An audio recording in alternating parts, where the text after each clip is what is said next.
If I say Chevron to you, what do you think of? You probably think of high gas prices. You certainly think of oil.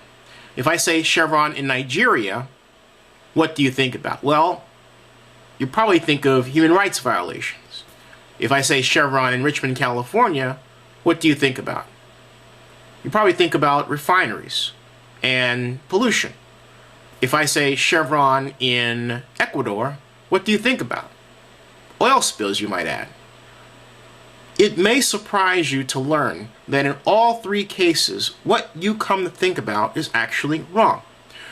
Because of the work of one of our writers, Robin Belker, what we have found here at the SBS Media with our blog network is that the story of Chevron in each of these cases is not the kind of bad oil company story we're presented with. Let's take Chevron, first of all, close to home in Richmond, California. Chevron recently won approval from the Richmond City Council by a vote of 5-4 and then 6-1 for the community development aspect of the proposal to upgrade its Richmond refinery, which employs several thousand people in Richmond and is the largest job producer in that city.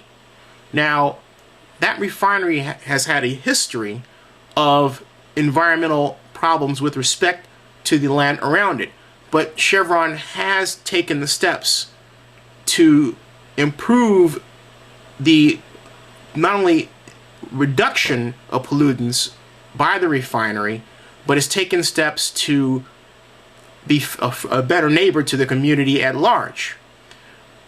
In spite of that, Chevron was painted as a bad neighbor, and Chevron was not given the kind of hearing it should have gotten by its opponents. Now you would say, well, so what? The opponents aren't supposed to listen to them. But let's stand on its head. Let's say that Chevron was not able to upgrade its refinery. Let's say that Chevron lost the Richmond vote by a 5-4 score in the other direction. That would mean the residents of Richmond will be faced with the pollutants from a refinery that had not been improved in 2 generations. That's right, 2 generations. No one was told that. It would mean that Chevron would not be able to upgrade that refinery to continue the jobs of the people that work there. It would mean that at some point, Chevron would have to reduce employment at that refinery, if not eventually close it altogether. That refinery provides jet fuel to all 3 major airports in the Bay Area: San Francisco International, Oakland International, and San Jose International. I'm not saying that Chevron is justified in what it does because of the size of its economic impact. I'm saying that what Chevron does must be weighed 2 ways. First of all, what would happen if the upgrade to the plant was not granted? And secondly, yes, its economic impact. Let's take the first. Again, if the upgrade to the facility, to the refinery, was not granted, it would mean a refinery that would continue to produce pollutants at levels 2 generations old. Now they have the ability to upgrade the refinery, and I've said this again, I'll repeat it, so that it pollutes less. I'm not going to say it doesn't pollute at all, but it pollutes far less than it currently does now. It needs to be improved. That story was never completely told. Let's take Chevron in Nigeria.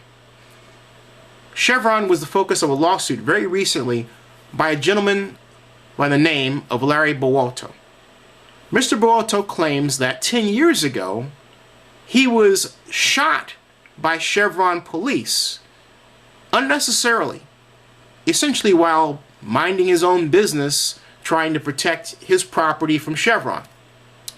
But he also, he being Mr. Bowoto, dropped much of the original lawsuit he filed against Chevron because it was revealed that Mr. Bowoto was actually part of a group of people, a group of militants that were threatening and allegedly kidnapping Chevron employees. Chevron had called in the military police in Nigeria to intervene and rescue and help their employees. What were they supposed to do? Leave them alone? So when you look at that situation, you realize that the truth is not only such that Mr. Bowoto's claim is essentially wrong, but it's also stranger than the fiction that Mr. Bowoto has painted. Let's take Chevron in Ecuador. Chevron, for decades, has been accused, because of its partnering with Texaco, of causing the oil spills that have occurred in the waters near that country. But what you don't know is that the state-owned oil-producing organization, Ecuador, was actually responsible for those spills. Yes, Ecuador worked with Chevron and essentially was tutored and mentored by Chevron in its development, but it was primarily responsible for the spills. The state, which funds Ecuador, didn't want to be responsible for cleaning up its own mess, and so started pointing at Chevron and launched this enormous, bogus campaign against Chevron, claiming that Chevron owed that nation billions of dollars, when in point of fact, much of the blame belongs to Ecuador. That story has not been adequately told by many outlets, with the exception of the BBC. Now here's an added bit of news regarding Chevron in Ecuador. Pipelines owned by Chevron and Ecuador had been, in many cases, destroyed by a militant organization which came over from Colombia, an organization that the world now knows by an acronym called FERC. The same militant organization that kidnapped Ingrid Betancourt and her colleagues approximately 6 years ago, and those who had just escaped from that organization only a few weeks prior to the making of this video.